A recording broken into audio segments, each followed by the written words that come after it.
अॼु जेका ही जंग आहे कंहिं आम कबीले सां न आहे, रूमी सल्तनत जे बादशाह सां ऐं रूमी सल्तनत सां जंग आहे। जेको जेतिरो बि माल आणे सघे अल्लाह जी राह में, जेको मदद करे सघे उहो दिलि खोले करे, का रोक टोक न आहे त को हेतिरो माल ॾियो, न न, जंहिंखे अल्लाह साईं जेतिरो ॾिनो आहे इस्लाम में मुजाहिदनि जी हिन जिहाद में मदद करे। जॾहिं जो इहो हुज़ूर जो कलाम साहिब जे कननि ते पियो त उन्हनि जा हाणे दास्तान ॿुधिजो, उन्हनि जी फ़राख़ दिली जा, इश्क़ जा। त हज़रत सिद्दीक़ अकबर रज़ी अल्लाह ताला अन्हु जे कननि ते जॾहिं इहो हुज़ूर जो इरशाद पियो त पाण घर विया।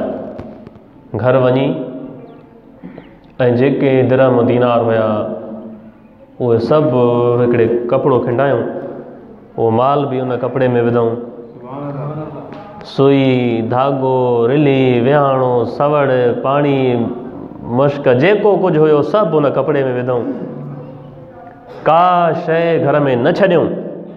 ऐं सभु जो सभु खणी अचे, छो त उन्हनि खे अहसासु हुयो हिन जंग जो ऐं हुज़ूर अलैहिस्सलातु वस्सलाम जे फ़रमान जो ऐं उन्हनि जे सीननि में दीन जी ख़िदमत जो जज़्बो। उहो सभु माल खणी अची बारगाह मुस्तफ़ा में हुज़ूर जे अॻियां पेश कयो,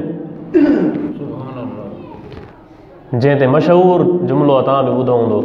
मदीने वारे साईं पुछो, ऐं सिद्दीक़ हल अबक़ैत लिअहलिक शैअन,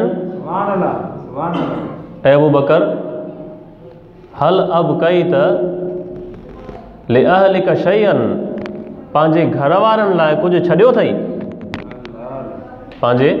छो त हुज़ूर ॾिठो न त हे जेको खणी आयो आहे, जेको लॻे थो त इन में सुई धागो बि न छॾियो आहे, त घर छा छॾे आयो हूंदो। आगा फरमाया हल अबक़ैत लिअहलिक शैअन, ऐं सिद्दीक़ घर वारनि लाइ का शइ बचाई अथई? त उहो हाणे जवाबु ॿुधिजो हज़रत सिद्दीक़ अकबर जो, अबक़ैतु लहुमुल्लाह व रसूलहू, या रसूल अल्लाह, पंहिंजे घर वारनि जे लाइ अल्लाह ऐं उनजो रसूल छॾे आयो आहियां, का शइ न छॾी आहे। पंहिंजे घर वारनि लाइ अल्लाह ऐं उनजो रसूल छॾे आयो आहियां। जंहिं ते शाइर मशरिक़ अल्लामा मोहम्मद इक़बाल जो तव्हां मशहूरु शेर ॿुधो हूंदो, वॾी नज़म आहे, वॾा शेर आहिनि, उनजो मशहूरु तव्हां जेको पढ़ंदा बि आहियो ॿुधंदा बि आहियो, इहो आहे त परवाने को चिराग है बुलबुल को फूल बस, परवाने को चिराग है बुलबुल को फूल बस, सिद्दीक के लिए है खुदा का रसूल बस। अबू बकर सिद्दीक जे लाइ रसूल अल्लाह तव्हां काफ़ी आहियो। मूंखे न माल खपे, न ज़र खपे, न दौलत खपे, न सामान, मुंहिंजा घर वारा, मुंहिंजूं धीअरूं, सभु शइ हली वेंदी। अॼु अल्लाह अल्लाह जे रसूल खां मथे का बि शइ न आहे। अॼु मुंहिंजो माल बि या रसूल अल्लाह तव्हां ता क़ुर्बान, मुंहिंजी जान बि तव्हां ता क़ुर्बान। इहे क़ुर्बानियूं आहिनि न इन्हनि साहिबनि जूं, हज़रत सिद्दीक़ अकबर जूं। वरी इन खां बाद हज़रत उमर फारूक आयो, उन सरासर अधु माल कयो। हाणे पंहिंजे पर में साईं उमर साईं सोचियो त मां अॼु जेको मां माल पेश थो कयां त अॼु सिद्दीक़ अकबर खां गोए खटे वेंदुमि। घरों इहो सोचे जेको बि माल हुयो उनखे सरासर अधु कई, अधु घर वारनि लाइ, अधु वेड़े सॼो साईं ॾे खणी आयो।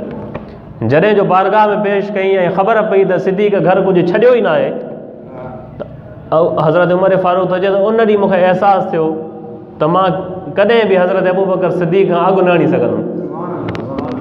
उन्हनि जी जानिसारी ऐं वफ़ा ऐं सिद्क़ जो उहो मक़ाम आहे। अधु माल उन्हनि बि पेश कयो।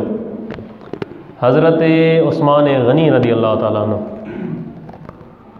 10,000 मुजाहिदनि जूं सवारियूं, सामान ऐं ख़र्चु ॾिनो।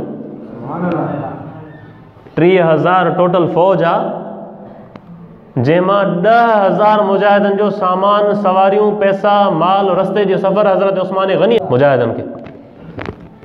मदीने वारे साईं उन्हनि जे सिकनि खे ऐं दिरहमनि खे हथ सां हेॾे होॾे पिया कंदा, हज़रत उस्मान गनी खे दुआ पिया ॾियनि। अहिड़ा कई साहबी जन पंहिंजा माल मिल्कियत अचे हुज़ूर जी बारगाह में क़ुर्बान कया।